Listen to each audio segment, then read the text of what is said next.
Hey guys, how's it going? It's Mariana here, and today I'm here to talk to you about the truth about MLMs and my personal story infiltrating one and getting the heck out of there. So keep watching if you're interested. So I graduated the spring of 2019 with a double major in marketing and graphic design.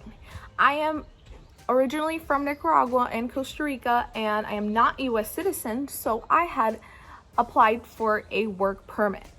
And the stipulation of my permit involved that my job said marketing or graphic design because those were my areas of expertise.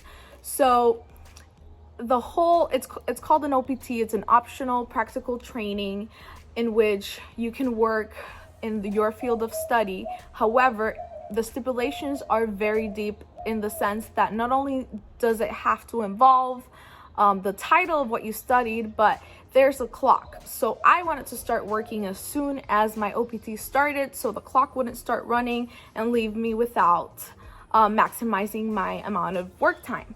So I was applying to lots of jobs, and most of you can relate that just looking for jobs is so terrible, and it's such a draining mentally and physically and just emotionally.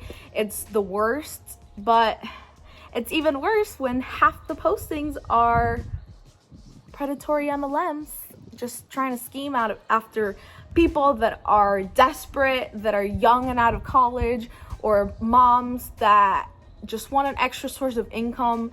MLMs are completely predatory.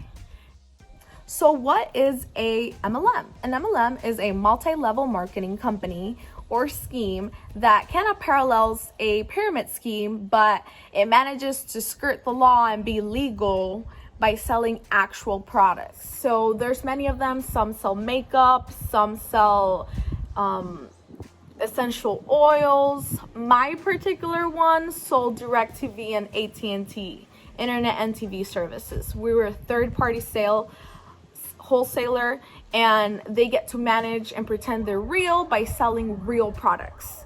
However, what makes it a MLM / pyramidish scheme is the fact that in order to partake in this kind of business, you have to recruit people under you, hence the pyramid scheme name title, where there's very few people at the top that are actually making the good money, and then they're leeching off of everyone that is under them that are under subpar conditions. So let's get into it. When you apply to these jobs, they use a lot of buzzwords: account manager, your own business, leadership, that you want to better yourself, and all these good buzzwords that make you feel good. And quite honestly, when you're desperate for a job and desperate for more income, those are the words that you are holding on to. Financial stability, financial freedom, that's a big one in MLMs. So they all sound great, right? But really, they're tricking you into thinking that you have a real position, a real job, a real full-time gig. However, you're nothing more than a disposable contractor to them. They change employees the same as they change underwear. Every day there's someone new, every day there's someone that's gone.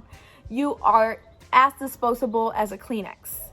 And the reason for that is because the high turnover happens because they are giving people unlivable wages, and they're giving them subpar conditions. And when those people leave, they make everyone else think that the reason they left is because they're not willing to put in the work to be financially independent or free. First, they make it all sound like roses and unicorns and all the good stuff. However, once you start working it, you start to learn a little bit about their sketchiness. They create a smokescreen of success by having you dress up in a suit and tie every day to walk into the office and pretend that you're grown up and a business owner.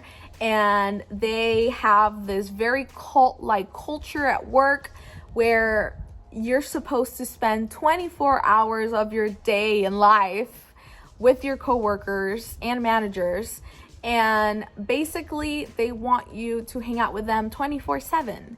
My weekends would be Tuesday and Wednesdays. On Tuesday evenings, we would have friends and family night, in which we were all highly encouraged, not just frowned upon. It was highly encouraged to attend, and if you didn't, you would get the worst stores to sell at, and you would be shunned, and it was all very cliquey and toxic, and it was one of those things that you don't have to do it, but you have to do it.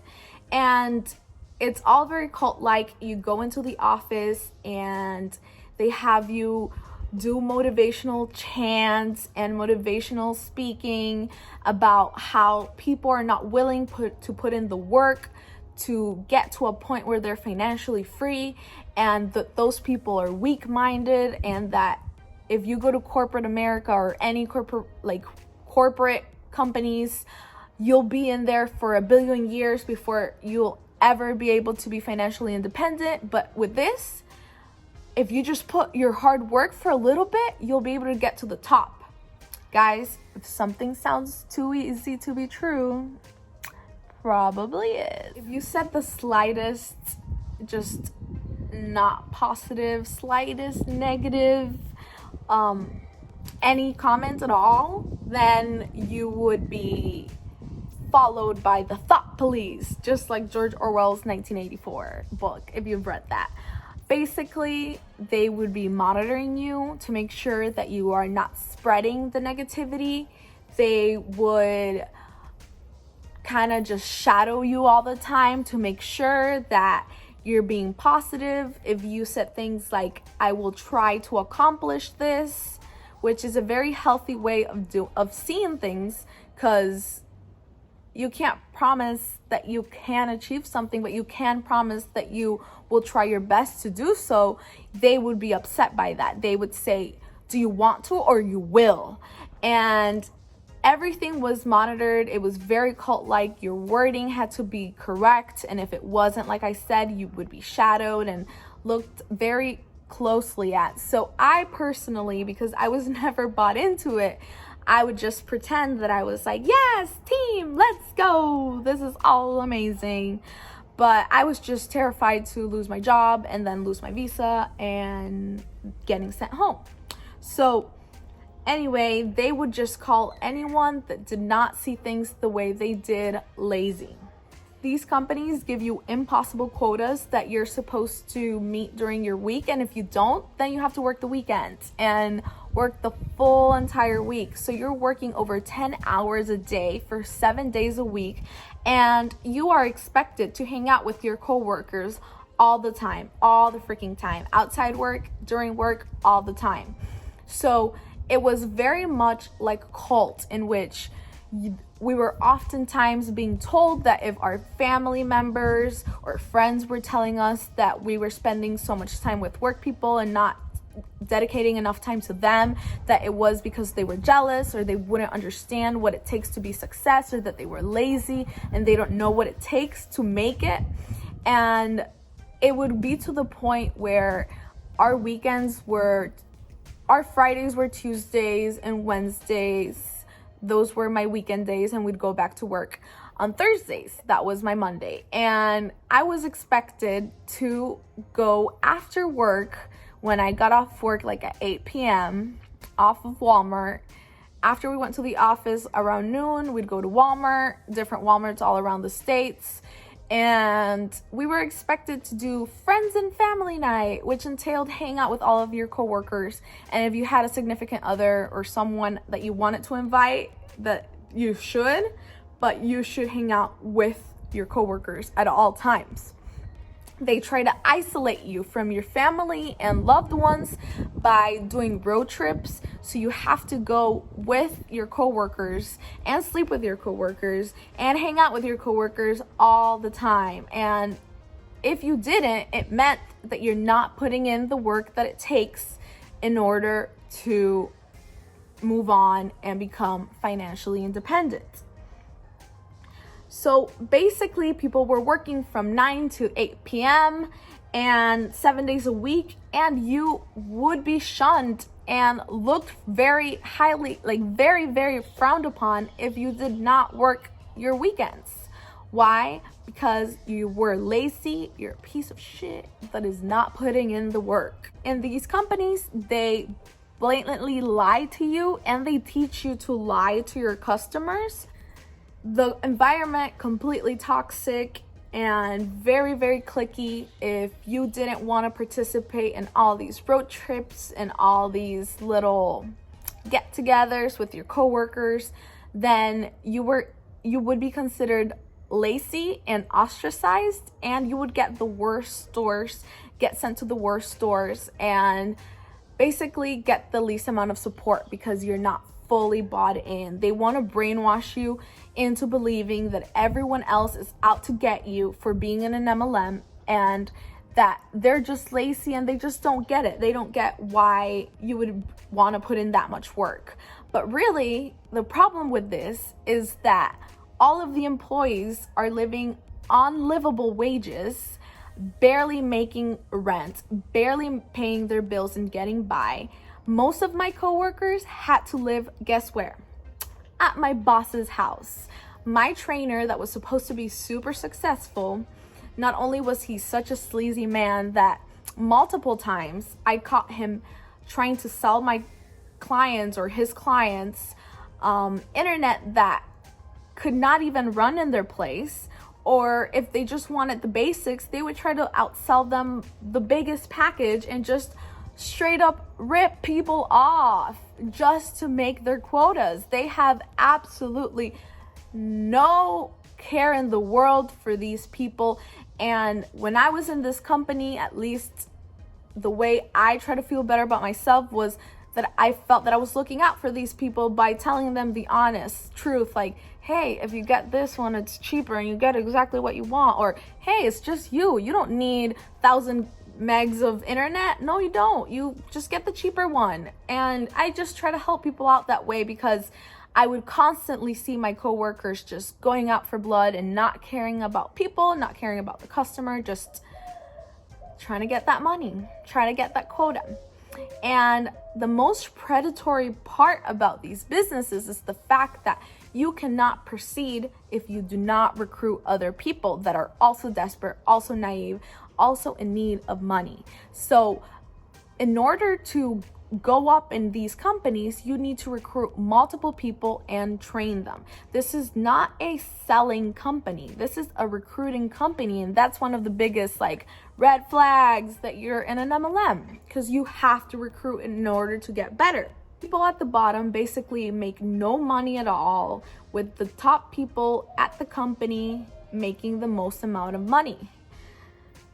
They will say absolutely anything to recruit you, and once you're in it, you have unlivable wages, terrible conditions, no benefits, and a whole lot of brainwashing.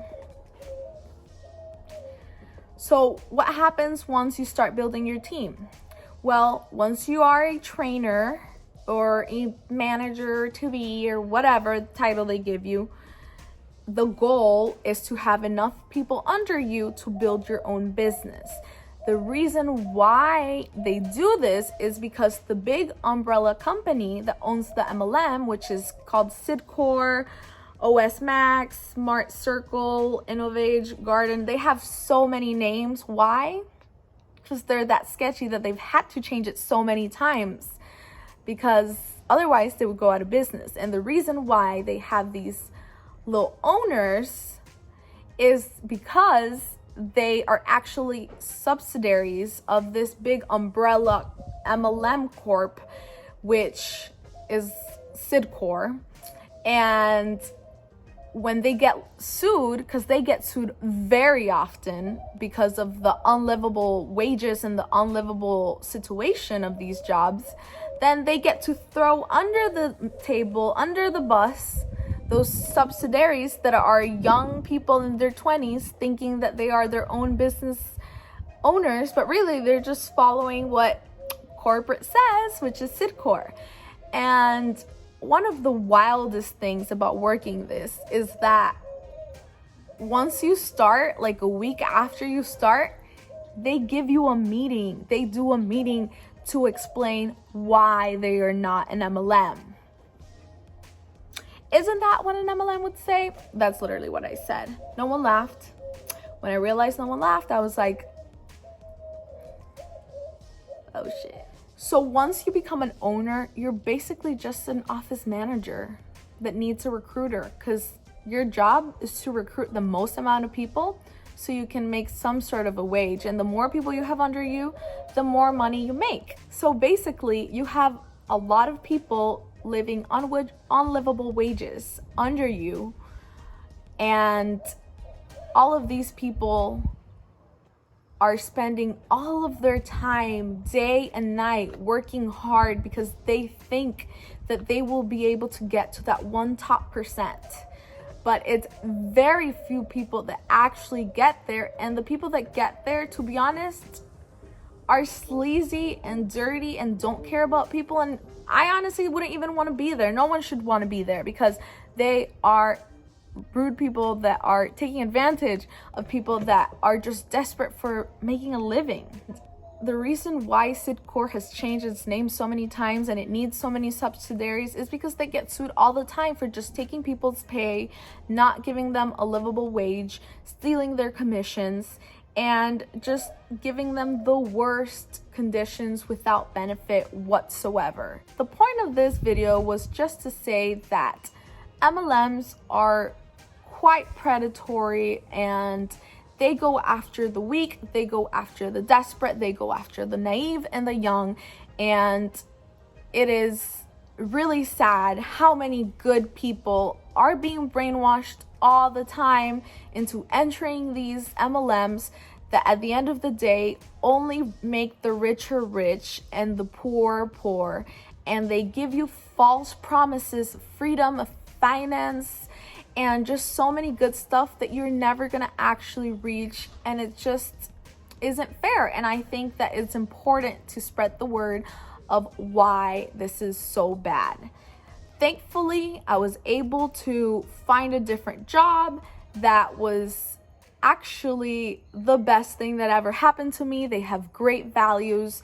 They truly care about their employees, and they don't just say it, but their actions prove it. For example, during COVID, my company's main goal was not just to support our community and small businesses and frontline workers, but also to not fire any employees due to COVID purposes. Why? Because they truly believe in their people and investing in their people. And that's the kind of company that I decided I want to work for, and that I wish other people could be working for. Because companies that are just trying to get your money and your time and brainwash you and take you away from your family and take you away from those loved ones in your life aren't really going to give you those results.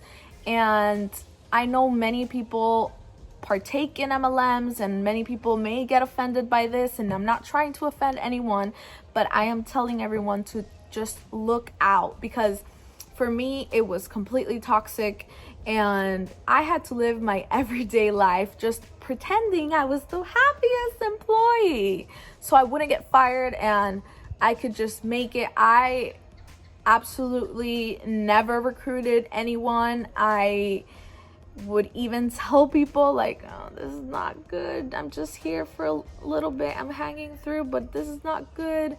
And I even have friends that got to quit before I did because they had the opportunity to.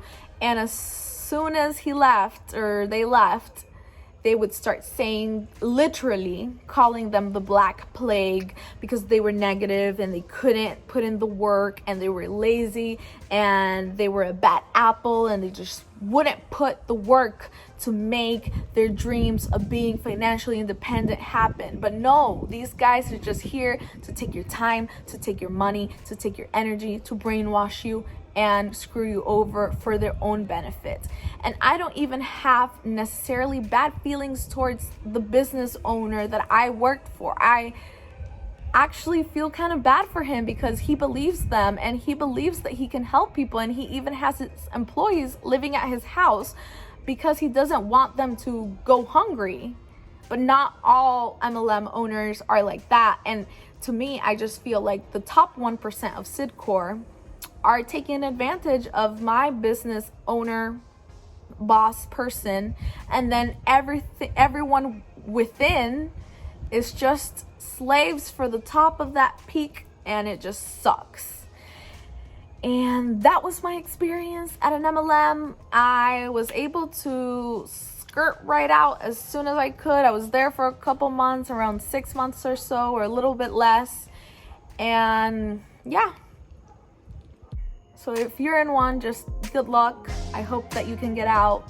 You can open your eyes and stop being brainwashed by all these awful, sleazy people that just, they don't see you as people. They see you as just the means to the ends of them being rich. So that's the truth about MLMs. See you next time.